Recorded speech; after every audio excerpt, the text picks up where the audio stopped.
જિલ્લાના ખંભાતમાં 125 વર્ષ જૂના પૌરાણિક શ્રી સ્વામિનારાયણ મંદિરમાં હિંડોળા ઉત્સવનું આયોજન થયું। અહીં દર વર્ષે શ્રાવણ માસમાં હિંડોળા ઉત્સવ ઉજવાય છે। હિંડોળા ઉત્સવમાં શ્રી હરિને હીરના હિંડોળે ઝુલાવવામાં આવે છે। ખંભાત 200 વર્ષ પૂર્વે દરિયાઈ બંદર હતું અને તે સમયે હીર એટલે કે સૂતર ખૂબ જ પ્રખ્યાત હતું।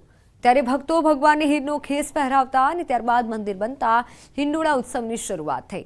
અહીંનો હિંડોળા ઉત્સવ ભક્તોમાં આકર્ષણનું કેન્દ્ર છે। दूर दूरથી લોકો હિંડોળા ઉત્સવના દર્શન કરવા માટે આવે છે। શ્રાવણ માસમાં હિંડોળા ઉત્સવ દરમિયાન સંધ્યા આરતી સમયે હરિભક્તો ભજન કીર્તનનું રસપાન કરે છે। કાશી જોડા અને ઢોલના તાલ સાથે ભક્તોના ભજન કીર્તન સાંભળવા પણ એક લહાવો છે।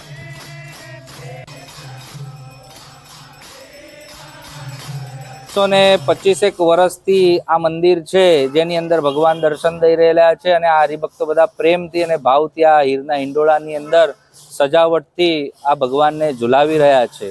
આજે આનંદ થાય છે। આવો આ ઉત્સવ આપણે સાંભળીએ છીએ જે સંપ્રદાયની અંદર અમુક જ મંદિરોમાં થાય છે, જેમાં પણ ખંભાતમાં આપણે આવીએ ત્યારે આ ઓછવ્યા જ્યારે પદો ગાતા હોય ત્યારે આપણને નાચી ઉઠવાનું મન થાય છે। આણંદ જિલ્લા ખંભાતમાં આવ્યા છીએ।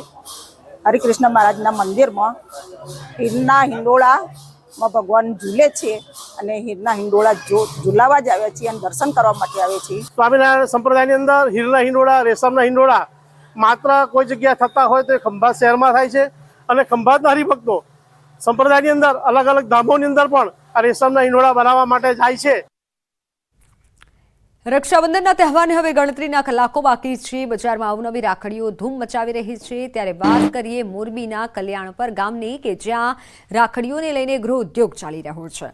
અહીંની રાખડી મોરબી પૂરતી સીમિત નથી। અહીંની રાખડી મોરબી પૂરતી સીમિત નથી પરંતુ દેશભરમાં મોકલવામાં આવે છે અને સિઝન દરમિયાન લાખો રૂપિયાનો વેપાર પણ કરવામાં આવે છે। આ રાખડીઓ દ્વારા અનેક મહિલાઓને રોજગારી મળે છે। 300થી વધુ મહિલાઓ આ ઉદ્યોગ સાથે જોડાયેલા છે। આ મહિલાઓ 700થી વધુ ડિઝાઇનની રાખડી બનાવે છે। ટંકારા તાલુકો ઇમિટેશનની સાથે રાખડીઓ દ્વારા રોજગારી પૂરી પાડી રહ્યો છે અને આ કામ દ્વારા મહિલાઓ સ્વનિર્ભર બનવાનો ગર્વ અનુભવી રહી છે। છેલ્લા 6 વર્ષથી આ બિઝનેસમાં જોડાયેલી છું। આ ટંકારા તાલુકાના કલ્યાણપર ગામમાં લગભગ 50% મહિલાઓ ઘરે બેઠા આ બિઝનેસ સાથે જોડાયેલી છે। આ બિઝનેસથી તેને રોજગારી મળી રહે છે, તેને બહાર ક્યાંય કામ કરવા જવું પડતું નથી અને આ બિઝનેસ અમે રાખડીનો અહીંયા તમામ મેન્યુફેક્ચરથી અહીંયાથી સ્ટાર્ટ કરીએ છીએ। કલકત્તા, બિહાર, પંજાબ, હરિયાણા જેવા અનેક રાજ્યોમાં જાય છે।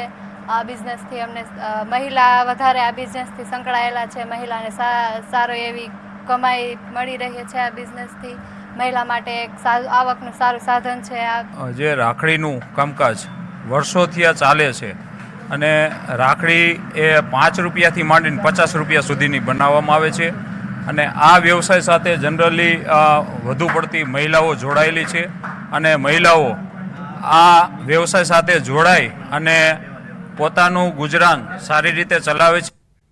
જન્માષ્ટમી, ગણેશ ચતુર્થી સહિતના તહેવારો નજીક છે ત્યારે વડોદરા શહેરમાં કાયદો વ્યવસ્થાને લઈને ગણેશ મંડળો મુશ્કેલીમાં મુકાયા હતા। ગણેશજીની આગમન યાત્રાની મંજૂરીને લઈને ગણેશ મંડળો મુશ્કેલીમાં મુકાયા હતા। પોલીસ દ્વારા તહેવારોના દિવસે યાત્રાની મંજૂરી ન અપાતા વિવાદ થયો હતો। જોકે આ વિવાદના કારણે સાંસદ, ધારાસભ્યો તેમજ મેયરે પોલીસ કમિશનર સાથે બેઠક કરી હતી અને આ બેઠકમાં રક્ષાબંધન અને જન્માષ્ટમી સિવાયના દિવસે યાત્રા યોજવા પોલીસે મંજૂરી આપી હતી। ગણેશ મંડળોને ધાર્મિક તહેવાર ઉજવવા પણ ભીખ માંગવી પડતી હોવાનો બળાપો ગણેશ મંડળોએ વ્યક્ત કર્યો હતો। 17 વર્ષથી સત્તાધારી પક્ષ જે બી હોય, એ વિરોધ પક્ષ જે બી હોય, એ લોકો આવતા હતા અને અમને સપોર્ટ કરતા કે અમે તમારી જોડે છે, અમે તમારી જોડે છે અને આવીને એ લોકો દર વર્ષે અમને ભીખમાં તહેવાર મળતો હતો। આ વખતે ફરી પાછી અમે ભીખ મેળવવામાં અમે સક્સેસ થઈ ગયા છે। ગળામાં એક પટ્ટો છે કે તમારા ગળામાં કોઈ પક્ષનો, કોઈ ગલીનો, કોઈ બી પક્ષનો એવું નથી તો તમે એનો વિરોધ જાહેરમાં કરી નથી શકતા। રક્ષાબંધન 19 તારીખ, જન્માષ્ટમી 26 અને 27 તારીખ, આટલી તારીખોને બાદ કરતા તમામ તારીખોની અંદર સુનિયોજિત રીતે સારી રીતે પરમિશન આપી અને વારાફરતી તમામ ગણેશ મંડળના જે આયોજકો છે એમના પ્લાનિંગ પ્રમાણે એમને આગમન કરવા દેશે। કાયદાને અધીન રહીને લોકો તહેવારની ઉજવણી સારી રીતે કરી શકે, પરંપરાગત તરીકેથી એક શાંતિપૂર્ણ માહોલમાં કલ્ચરલ ટ્રેડિશનલ વેલ્યુઝ સાથે આનું સેલિબ્રેશન થાય તે માટે પોલીસ વિભાગ અન્ય વિભાગો સાથે સંકલન કરીને તમામ વ્યવસ્થાઓ ગોઠવશે. યાત્રાધામ અંબાજીમાં ગ્રાહક સુરક્ષાનું રાષ્ટ્રીય મહાઅધિવેશનનું આયોજન કરાયું અને દેશના ગ્રાહક આંદોલનકારીઓની રાષ્ટ્રીય પરિષદનું આયોજન કરવામાં આવ્યું હતું. જેની થીમ ભારતમાં ગ્રાહક સુરક્ષા વ્યવસ્થાની પડકારો અને ભાવિ વ્યૂહરચના રાખવામાં આવી હતી. આ કાર્યક્રમ ગ્રાહક સલાહ અને સુરક્ષા કેન્દ્ર દાતા વિપુલ ગુજ્જર દ્વારા અંબાજીમાં ઇસ્કોન અંબે વેલી ખાતે યોજાયો અને જેમાં દેશના 20થી વધુ રાજ્યો અને કેન્દ્ર શાસિત પ્રદેશોમાંથી 200 સ્વૈચ્છિક ગ્રાહક સંસ્થાઓના પ્રતિનિધિઓએ ભાગ લીધો હતો, જેમાં ગ્રાહક ફરિયાદ માટેની પદ્ધતિથી લોકોને વાકેફ કરાયા હતા. अंबाजी की शक्ति स्थल पर हम लोग इकट्ठा हुए हैं.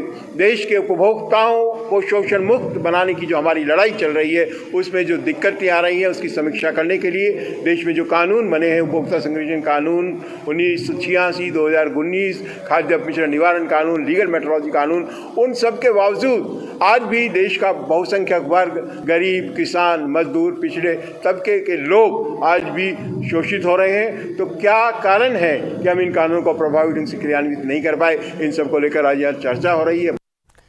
તો આણંદ જિલ્લાના ખંભાતમાં 125 વર્ષ જૂના પૌરાણિક શ્રી સ્વામિનારાયણ મંદિરમાં હિંડોળા ઉત્સવનું આયોજન થયું.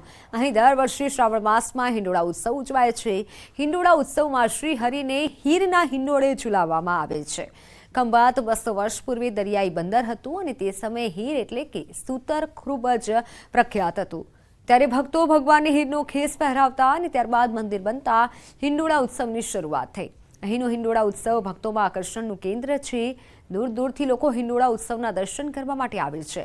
શ્રાવણ માસમાં હિંડોળા ઉત્સવ દરમિયાન સંધ્યા આરતી સમયે હરિભક્તો ભજન કીર્તનનું રસપાન કરે છે. કાશી જોડા અને ઢોલના તાલ સાથે ભક્તોના ભજન કીર્તન સાંભળવા પણ એક લહાવો છે.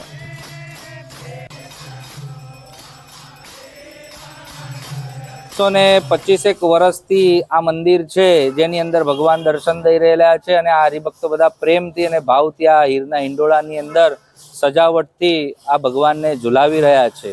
આજે આનંદ થાય છે. આવો આ ઉત્સવ આપણે સાંભળીએ છીએ જે સંપ્રદાયની અંદર અમુક જ મંદિરોમાં થાય છે, જેમાં પણ ખંભાતમાં આપણે આવીએ ત્યારે આ ઓછવ્યા જ્યારે પદો ગાતા હોય ત્યારે આપણને નાચી ઉઠવાનું મન થાય છે. આણંદ જિલ્લા ખંભાતમાં આવ્યા છીએ.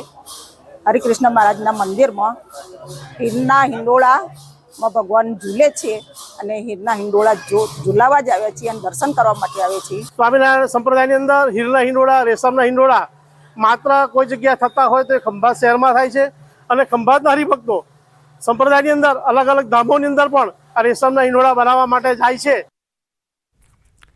રક્ષાબંધનના તહેવારને હવે ગણતરીના કલાકો બાકી છે. બજારમાં અવનવી રાખડીઓ ધૂમ મચાવી રહી છે. ત્યારે વાત કરીએ મોરબીના કલ્યાણપર ગામની કે જ્યાં રાખડીઓને લઈને ગૃહ ઉદ્યોગ ચાલી રહ્યો છે.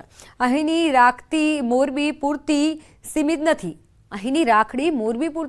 નથી પરંતુ દેશભરમાં મોકલવામાં આવે છે અને સિઝન દરમિયાન લાખો રૂપિયાનો વેપાર પણ કરવામાં આવે છે. આ રાખડીઓ દ્વારા અનેક મહિલાઓને રોજગારી મળે છે. 300થી વધુ મહિલાઓ આ ઉદ્યોગ સાથે જોડાયેલા છે. આ મહિલાઓ 700થી વધુ ડિઝાઇનની રાખડી બનાવે છે. ટંકારા તાલુકો ઇમિટેશનની સાથે રાખડીઓ દ્વારા રોજગારી પૂરી પાડી રહ્યો છે અને આ કામ દ્વારા મહિલાઓ સ્વનિર્ભર બનવાનો ગર્વ અનુભવી રહી છે. છેલ્લા 6 વર્ષથી આ બિઝનેસમાં જોડાયેલી છું. આ ટંકારા તાલુકાના કલ્યાણપર ગામમાં લગભગ 50% મહિલાઓ ઘરે બેઠા આ બિઝનેસ સાથે જોડાયેલી છે. આ બિઝનેસથી તેને રોજગારી મળી રહે છે. તેને બહાર ક્યાંય કામ કરવા જવું પડતું નથી અને આ બિઝનેસ અમે રાખડીનો અહીંયા તમામ મેન્યુફેક્ચરથી અહીંયાથી સ્ટાર્ટ કરીએ છીએ. કોલકાતા, બિહાર, પંજાબ, હરિયાણા જેવા અનેક રાજ્યોમાં જાય છે. આ બિઝનેસથી અમને મહિલા વધારે આ બિઝનેસથી સંકળાયેલા છે. મહિલાને સારો એવી કમાઈ મળી રહી છે. આ બિઝનેસથી મહિલા માટે એક આવકનું સારું સાધન છે. જે રાખડીનું કામકાજ વર્ષોથી આ ચાલે છે અને રાખડી એ 5 રૂપિયાથી માંડીને 50 રૂપિયા સુધીની બનાવવામાં આવે છે અને આ વ્યવસાય સાથે જનરલી વધુ પડતી મહિલાઓ જોડાયેલી છે અને મહિલાઓ આ વ્યવસાય સાથે જોડાઈ અને પોતાનું ગુજરાન સારી રીતે ચલાવે છે. તો હાલ સમાચારોમાં સમય થયો છે વિરામનો.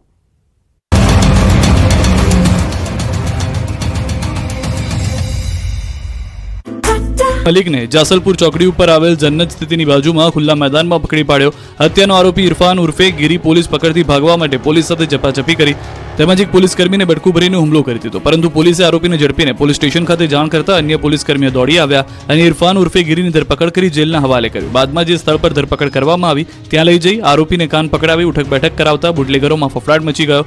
કાયદા સામે પડકાર અને રોફ જમાવતા ઇરફાન ઉર્ફે ગીરી મલિકને કાન પકડાવી કાયદાનું ભાન કરાવ્યું. આરોપીની ઝડપી જાહેરમાં માફી મંગાવી. અમરેલી જિલ્લામાં સિંહોની સંખ્યા વધી રહી છે, જેથી સિંહો હવે ગ્રામ્ય વિસ્તારમાં લટાર મારી રહ્યા છે, જેના અનેક વિડીયો સામે આવ્યા છે. ત્યારે વધુ એક વિડીયો સામે આવ્યો છે તેમાં સાવરકુંડલાના થોરડી ગામમાં રાત્રે સિંહ પરિવાર લટાર મારતો કેમેરામાં કેદ થયો. 2 સિંહ બાળ અને 2 સિંહો શિકારની શોધમાં બજારમાં લટાર મારી રહ્યા છે. આદસંગ જવાના રોડ ઉપર 2 સિંહ પરિવાર સાથે બજારમાં દોડધામ કરી રહ્યા હોવાનું સામે આવ્યું. સિંહોની લટારના પગલે ગામ લોકોમાં ભયનો માહોલ છે. 2 દિવસ પહેલા જ સાવરકુંડલાના થોરડી ગામ નજીક જ સાવજ અને શ્વાન વચ્ચે લડાઈની ઘટના સીસીટીવીમાં કેદ થઈ. ભૂખ્યા સિંહોએ ત્રાડ પાડતા લોખંડના દરવાજા હચમચી ગયા. થોડીવાર માટે સિંહો અને શ્વાન વચ્ચે જોરદાર લડાઈ જામી. જોકે વચ્ચે ગેટ હોવાથી સાવજો શ્વાનનો શિકાર કરી શક્યા નહોતા અને પરત ફર્યા હતા. જો ગેટ ના હોત તો શ્વાનનો શિકાર પાક્કો હતો. ગુજરાતના યાત્રાધામ અંબાજીમાં સતત બીજા દિવસે રીંછ દેખાવાની ઘટના બની છે. એક દિવસ પહેલા રાત્રે પણ રીંછ ગબ્બરની આસપાસ ફરતું જોવા મળ્યું હતું, ત્યારે સતત બીજા દિવસે પણ ગબ્બરમાં રીંછ ફરતું જોવા મળ્યું. ગબ્બર પરિક્રમા માર્ગ ખાતે રીંછ સતત બીજા દિવસે જોવા મળ્યું, જેનો વિડીયો ગબ્બર ખાતે ફરજ બજાવતા સિક્યુરિટી ગાર્ડ દ્વારા ઉતારવામાં આવ્યો છે. 10 નંબરના મંદિર પાસે પરિક્રમા માર્ગ પર રીંછ જોવા મળ્યું.